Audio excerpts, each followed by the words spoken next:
ಶೋಗೆ ಸ್ವಾಗತ. ನಾನು ಶಾಂತ. ಹಿಟ್ಮ್ಯಾನ್ ರೋಹಿತ್ ಶರ್ಮಾ ನೇತೃತ್ವದ ಟೀಂ ಇಂಡಿಯಾ ಬಾಂಗ್ಲಾ ಟೆಸ್ಟ್ ಸರಣಿಯನ್ನ ಕ್ಲೀನ್ ಸ್ವೀಪ್ ಮಾಡಿದೆ. ಇದೀಗ ಸೂರ್ಯಕುಮಾರ್ ಯಾದವ್ ನೇತೃತ್ವದ ತಂಡ ಟಿ20 ಕದನಕ್ಕೆ ರೆಡಿಯಾಗಿದೆ. ವಾರಾಂತ್ಯದಲ್ಲಿ ಶುರುವಾಗಿರುವ ಚುಟುಕು ಸಮರಕ್ಕೆ ಟೆಸ್ಟ್ ಸರಣಿಯಲ್ಲಿ ಆಡಿದ ಆಟಗಾರರಿಗೆ ರೆಸ್ಟ್ ನೀಡಲಾಗಿದೆ. ಹಾಗೆ ಐಪಿಎಲ್ನಲ್ಲಿ ಮಿಂಚಿದ್ದ ಹೊಸ ಪ್ರತಿಭೆಗಳಿಗೆ ಚಾನ್ಸ್ ಕೊಟ್ಟಿದೆ. ಆದರೆ ಐಪಿಎಲ್ನ ಆಟಗಾರರು ಟೀಂ ಇಂಡಿಯಾಗೆ ಕಾಲಿಟ್ಟಿರೋದೇ ಫ್ರಾಂಚೈಸಿಗಳ ತಲೆನೋವಿಗೆ ಕಾರಣ ಆಗಿದೆ. ಅರೆ, ತಮ್ಮ ತಂಡದ ಆಟಗಾರ ಭಾರತ ತಂಡದಲ್ಲಿ ಆಡಿದ್ರೆ ಇನ್ನೂ ಒಳ್ಳೇದೇ ಅಲ್ವಾ ಅಂತ ನಿಮ್ಗೆ ಅನಿಸ್ಬೋದು. ಬಟ್ ರಿಯಾಲಿಟಿ ಬೇರೆನೇ ಇದೆ. ಜೇಬಿಗೆ ಕತ್ತರಿ ಬೀಳಿದೆ. ಯಾಕೆ, ಹೇಗೆ, ಏನು ಅನ್ನೋದನ್ನು ಹೇಳ್ತೇನೆ. ನೀವು ಸುದ್ದಿಯಾನದ ಸಬ್ಸ್ಕ್ರೈಬರ್ ಆಗೋದಕ್ಕೆ ಮರಿಬೇಡಿ. ಬಾಂಗ್ಲಾ ವಿರುದ್ಧದ ಟಿ20 ಸಮರಕ್ಕೆ ಟೀಂ ಇಂಡಿಯಾದಲ್ಲಿ ಕೆಲ ಐಪಿಎಲ್ ಪ್ರತಿಭೆಗಳಿಗೆ ಅವಕಾಶ ನೀಡಲಾಗಿದೆ. ಸೂರ್ಯಕುಮಾರ್ ಯಾದವ್ ಈ ತಂಡವನ್ನು ಮುನ್ನಡೆಸ್ತಾ ಇದ್ದಾರೆ. ಉಭಯ ತಂಡಗಳ ನಡುವಿನ ಸರಣಿಯ ಮೊದಲ ಪಂದ್ಯ ಅಕ್ಟೋಬರ್ 6ರಂದು ಗ್ವಾಲಿಯರ್ನಲ್ಲಿ ಆರಂಭ ಆಗಲಿದೆ.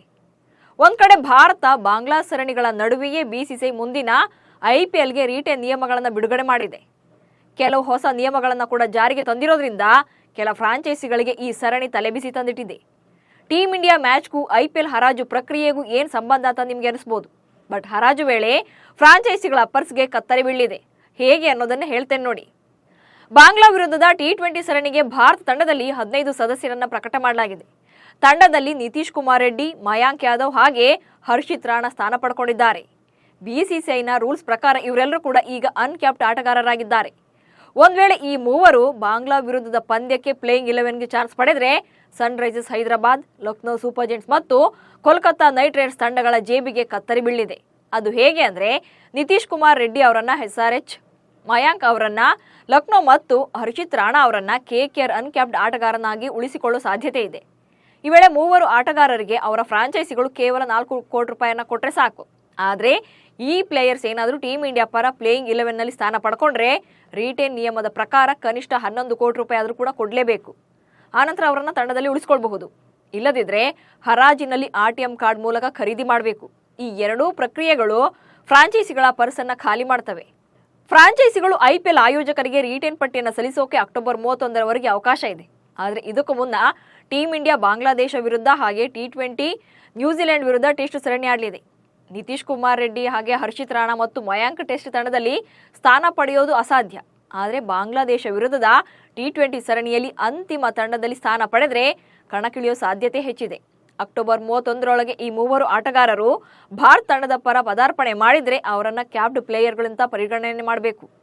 ಆಗ 4 ಕೋಟಿ ರೂಪಾಯಿಗೆ ಉಳಿಸಿಕೊಳ್ಳೋಕೆ ಆಗೋದಿಲ್ಲ. ನೇರವಾಗಿ ಹರಾಜಿಗೆ ಬಿಟ್ಟು RTM ಬಳಕೆ ಮಾಡಿಕೊಳ್ಬೇಕು. ಮಯಾಂಕ್ ಯಾದವ್, ಹರ್ಷಿತ್ ರಾಣಾ ಅದ್ಭುತ ಬೌಲರ್ಸ್. ಹೀಗಾಗಿ ಖಂಡಿತ ಅವರೇನಾದರೂ ಹರಾಜಿಗೆ ಬಂದ್ರೆ ಫ್ರಾಂಚೈಸಿಗಳು ದುಪ್ಪಟ್ಟು ಹಣವನ್ನು ನೀಡಲೇಬೇಕಾಗುತ್ತೆ. 2024ರ ಐಪಿಎಲ್ನಲ್ಲಿ ಮಿಂಚಿದ್ದ ಆಟಗಾರರು ಈಗಾಗಲೇ ಟೀಂ ಇಂಡಿಯಾದಲ್ಲಿ ಸದ್ದು ಮಾಡ್ತಿದ್ದಾರೆ. ರಿಯಾನ್ ಪರಾಗ್ ಹಾಗೆ ಅಭಿಷೇಕ್ ಶರ್ಮಾ ಭಾರತ ತಂಡಕ್ಕೆ ಪದಾರ್ಪಣೆ ಮಾಡಿರೋದ್ರಿಂದ ಇವರಿಬ್ರು ಕೂಡ ಕನಿಷ್ಠ 11 ಕೋಟಿ ರೂಪಾಯಿ ಪಡೆಯೋಕೆ ಅರ್ಹರಾಗಿದ್ದಾರೆ. ಪರಾಗ್ ಮತ್ತು ರಾಜಸ್ಥಾನ ಪರ ಆಡ್ತಾ ಇದ್ದಾರೆ. ಹಾಗೆ ಅಭಿಷೇಕ್ ಶರ್ಮಾ ಹೈದರಾಬಾದ್ ಪರ ಆಡ್ತಾ ಇದ್ದಾರೆ. ಈ ಇಬ್ಬರನ್ನು ಆಯಾ ಫ್ರಾಂಚೈಸಿಗಳು ಖಂಡಿತ ರಿಟೇನ್ ಮಾಡಿಕೊಳ್ಳಲಿವೆ. ಐಪಿಎಲ್ಗೆ ಬಿಸಿಸಿಐ ಹರಾಜು ನಿಯಮ ಪ್ರಕಟ ಮಾಡಿದ ಮೇಲೆ ಅನ್ಕ್ಯಾಪ್ಡ್ ಪ್ಲೇಯರ್ ರೂಲ್ ಸಿಕ್ಕಾಪಟ್ಟೆ ಸದ್ದು ಮಾಡ್ತಿದೆ. ಅದರಲ್ಲೂ ಚೆನ್ನೈ ಸೂಪರ್ ಕಿಂಗ್ಸ್ಗೆ ಈ ನಿಯಮ ಪ್ಲಸ್ ಆಗಿದೆ. ರೂಲ್ಸ್ ಪ್ರಕಾರ ಕಳೆದ 5 ವರ್ಷಗಳಲ್ಲಿ ಭಾರತ ಪರ ಆಡದ ಯಾವುದೇ ಕ್ರಿಕೆಟಿಗನನ್ನ ಅನ್ಕ್ಯಾಪ್ಡ್ ಆಟಗಾರ ಅಂತ ಪರಿಗಣನೆ ಮಾಡಲಾಗುತ್ತೆ. 2020ರ ಆಗಸ್ಟ್ 15ರಂದು ಅಂತಾರಾಷ್ಟ್ರೀಯ ಕ್ರಿಕೆಟ್ನಿಂದ ನಿವೃತ್ತರಾಗಿದ್ದ ಧೋನಿ ಅದಕ್ಕೂ ಮೊದಲು ಅವರು ತಮ್ಮ ಕೊನೆಯ ಅಂತಾರಾಷ್ಟ್ರೀಯ ಪಂದ್ಯವನ್ನ ಜುಲೈ 2019ರಲ್ಲಿ ಆಡಿದ್ರು.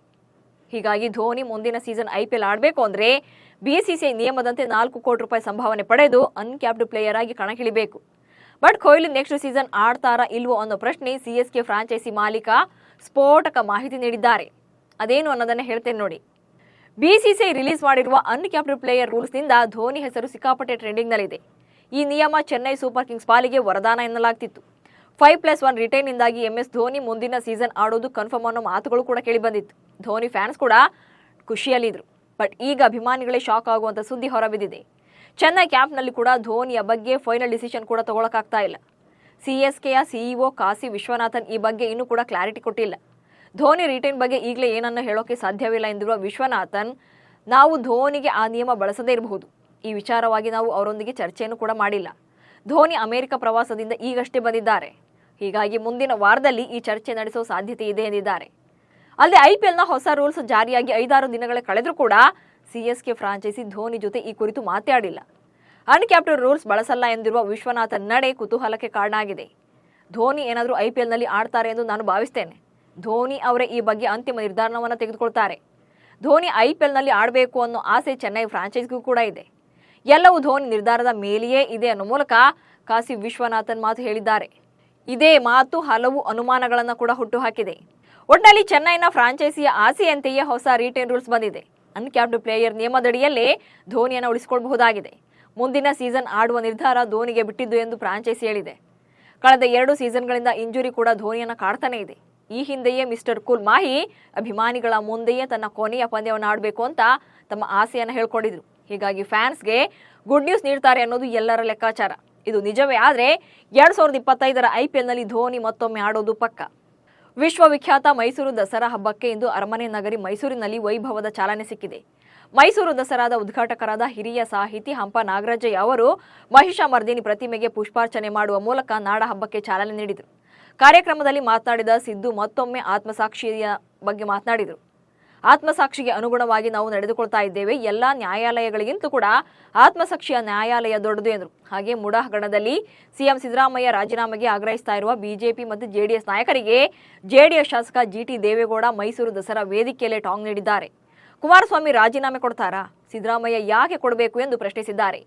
ಜೆಡಿಎಸ್ ನಾಯಕ GT ದೇವೇಗೌಡ ಸಿದ್ದರಾಮಯ್ಯ ಪರ ಬ್ಯಾಟ್ ಬೀಸಿರೋದು ಇದೀಗ ಭಾರಿ ಚರ್ಚೆಗೆ ಕಾರಣ ಆಗಿದೆ. ಬಿಜೆಪಿ ಶಾಸಕ ಬಸನಗೌಡ ಪಾಟೀಲ್ ಯತ್ನಾಳ್ ವಿರುದ್ಧ ಬಿಜೆಪಿ ರಾಜ್ಯಾಧ್ಯಕ್ಷ BY ವಿಜಯೇಂದ್ರ ಆಪ್ತರು ಮುಗಿಬಿದ್ದಿದ್ದಾರೆ. ವಿಜಯೇಂದ್ರನ ನಾಯಕತ್ವದ ವಿರುದ್ಧ ಪ್ರಶ್ನೆ ಮಾಡ್ತಾ ಇದ್ದ ಯತ್ನಾಳ್ ಹಾಗೂ ಟೀಮ್ಗೆ ಹಿರಿಯ ಬಿಜೆಪಿ ಮುಖಂಡ ಹರತಾಳು ಹಾಲಪ್ಪ ತಿರುಗೇಟು ಕೊಟ್ಟಿದ್ದಾರೆ. ರಾಜ್ಯಾಧ್ಯಕ್ಷರನ್ನ ಪ್ರಶ್ನಿಸೋದು ಹೈಕಮಾಂಡ್ ಪ್ರಶ್ನೆ ಮಾಡಿದಂತೆ ಅಂತ ಆಕ್ರೋಶವನ್ನು ಹೊರಹಾಕಿದ್ದಾರೆ. ಬೆಂಗಳೂರಿಂದ ಬಳ್ಳಾರಿ ಜೈಲಿಗೆ ಶಿಫ್ಟ್ ಆದಮೇಲೆ ದರ್ಶನ್ಗೆ ಆರೋಗ್ಯ ಸಮಸ್ಯೆ ಹೆಚ್ಚಾಗ್ತಿದೆ. ಬೆಡ್ ವ್ಯವಸ್ಥೆ ಇಲ್ಲದ ಕಾರಣ ದರ್ಶನ್ಗೆ ಬೆನ್ನು ನೋವಿನ ಸಮಸ್ಯೆ ಕಾಡ್ತಾ ಇದೆ. ಬೆನ್ನು ನೋವು ಹೆಚ್ಚಾಗಿರೋದ್ರಿಂದ ವಿಮ್ಸ್ ಆಸ್ಪತ್ರೆಯ ವೈದ್ಯರು ಜೈಲಿನಲ್ಲೇ ದರ್ಶನ್ ಆರೋಗ್ಯ ತಪಾಸಣೆ ನಡೆಸಿದ್ದಾರೆ. ಈಗಾಗಲೇ ಬೆನ್ನಿನ ಹಿಂಭಾಗದಲ್ಲಿ ಊತ ಬಂದಿರುವ ಸಾಧ್ಯತೆ ಇದೆ. ಅವರಿಗೆ ಸರ್ಜರಿ ಮಾಡಿಸಲೇಬೇಕಾದ ಅಗತ್ಯತೆ ಇದೆ ಎಂದಿದ್ದಾರೆ. ಹೀಗಾಗಿ ದರ್ಶನ್ಗೆ ಸ್ಕ್ಯಾನ್ ಮಾಡಿಸೋಕೆ ವೈದ್ಯರು ಸೂಚನೆ ನೀಡಿದರು. ಆದರೆ ದರ್ಶನ್ ಮಾತ್ರ ಸ್ಕ್ಯಾನ್ ಮಾಡಿಸೋದಕ್ಕೆ ನಾನು ರೆಡಿ ಇಲ್ಲ ಎಂದಿದ್ದಾರೆ. ನಾನು ಬೆಂಗಳೂರಿಗೆ ಹೋದ್ಮೇಲೆ ಸ್ಕ್ಯಾನ್ ಮಾಡಿಸ್ತೀನಿ, ಸದ್ಯಕ್ಕೆ ನೋವು ನಿವಾರಕ ಮಾತ್ರೆ ಕೊಡಿ ಸಾಕು ಎಂದಿದ್ದಾರಂತೆ. ಪಾಕಿಸ್ತಾನ ಕ್ರಿಕೆಟ್ ಅಭಿಮಾನಿಗಳಿಗೆ ಮತ್ತೊಂದು ಶಾಕಿಂಗ್ ವಿಚಾರ ಎದುರಾಗಿದೆ. ಬಾಬರ್ ಅಜಂ ನಾಯಕತ್ವ ತೊರೆದಿರುವ ಆಘಾತದ ನಡುವೆಯೇ ಪಾಕಿಸ್ತಾನದ ಅತ್ಯುತ್ತಮ ಬೌಲರ್ಗಳಲ್ಲಿ ಒಬ್ಬರು ಎನಿಸಿಕೊಂಡಿದ್ದಂತಹ ಉಸ್ಮಾನ್ ಖಾದಿರ್ ಪಾಕಿಸ್ತಾನ ಕ್ರಿಕೆಟ್ ತಂಡದಲ್ಲಿ ಆಡುವುದಿಲ್ಲ ಎಂದು ಗುರುವಾರ ತಮ್ಮ ಸಾಮಾಜಿಕ ಜಾಲತಾಣದಲ್ಲಿ ಪ್ರಕಟ ಮಾಡಿದ್ದಾರೆ. ಅಂತಾರಾಷ್ಟ್ರೀಯ ಕ್ರಿಕೆಟ್ ಹೊರತುಪಡಿಸಿ ಅವರು ಪಾಕಿಸ್ತಾನದ ದೇಶೀಯ ಕ್ರಿಕೆಟ್ನಲ್ಲೂ ಕೂಡ ಭಾಗವಹಿಸುವ ಸಾಧ್ಯತೆ ಕಡಿಮೆ ಇದೆ. 11ನೇ ಆವೃತ್ತಿಯ ಪ್ರೊ ಕಬಡ್ಡಿ ಲೀಗ್ನಲ್ಲಿ ಬೆಂಗಳೂರು ಬುಲ್ಸ್ ತಂಡವನ್ನ ಪರ್ದೀಪ್ ನರ್ವಾಲ್ ಮುನ್ನಡೆಸಲಿದ್ದಾರೆ. ಪರ್ದೀಪ್ 2015ರಲ್ಲಿ ಬೆಂಗಳೂರು ಪರ ಆಡುವ ಮೂಲಕ ಪ್ರೊ ಕಬಡ್ಡಿ ಅಭಿಯಾನವನ್ನು ಆರಂಭಿಸಿದರು. ಬಳಿಕ ಪಾಟ್ನಾ ಪೈರೇಟ್ಸ್ ಹಾಗೆ UP ಯೋಧಾಸ್ ತಂಡಗಳನ್ನು ಪ್ರತಿನಿಧಿಸಿದರು. ಇತ್ತೀಚೆಗೆ ನಡೆದ ಹರಾಜಿನಲ್ಲಿ ಪರ್ದೀಪ್ಗೆ 70 ಲಕ್ಷ ರೂಪಾಯಿ ನೀಡಿ ಬುಲ್ಸ್ ತಂಡಕ್ಕೆ ಖರೀದಿ ಮಾಡಲಾಗಿತ್ತು. ಪ್ರೊ ಕಬಡ್ಡಿಯಲ್ಲಿ 170 ಪಂದ್ಯಗಳನ್ನಾಡಿರುವ ಪರ್ದೀಪ್ ಅತ್ಯಂತ ಯಶಸ್ವಿ ರೈಡರ್ ಎನಿಸಿಕೊಂಡಿದ್ದಾರೆ. 1690 ರೈಡ್ ಅಂಕಗಳನ್ನು ಸಂಪಾದಿಸಿ ಮಾಡಿ ಅಗ್ರಸ್ಥಾನದಲ್ಲಿದ್ದಾರೆ. 11ನೇ ಆವೃತ್ತಿಯ ಪ್ರೊ ಕಬಡ್ಡಿ ಲೀಗ್ ಟೂರ್ನಿಯು ಅಕ್ಟೋಬರ್ 18ರಿಂದ ಹೈದರಾಬಾದ್ನ ಗಚ್ಚಿಬೌಲಿ ಒಳಾಂಗಣ ಸ್ಟೇಡಿಯಂನಲ್ಲಿ ಆರಂಭ ಆಗಲಿದೆ. ಉದ್ಘಾಟನಾ ಪಂದ್ಯದಲ್ಲೇ ಆತಿಥೇಯ ತೆಲುಗು ಟೈಟಾನ್ಸ್ ತಂಡವು ಬೆಂಗಳೂರು ಬುಲ್ಸ್ ತಂಡವನ್ನು ಎದುರಿಸಲಿದೆ. ಇವಿಷ್ಟು ಇವತ್ತಿನ ನ್ಯೂಸ್ ಶೋ ಸುದ್ದಿಗಳು. ನಮಸ್ಕಾರ.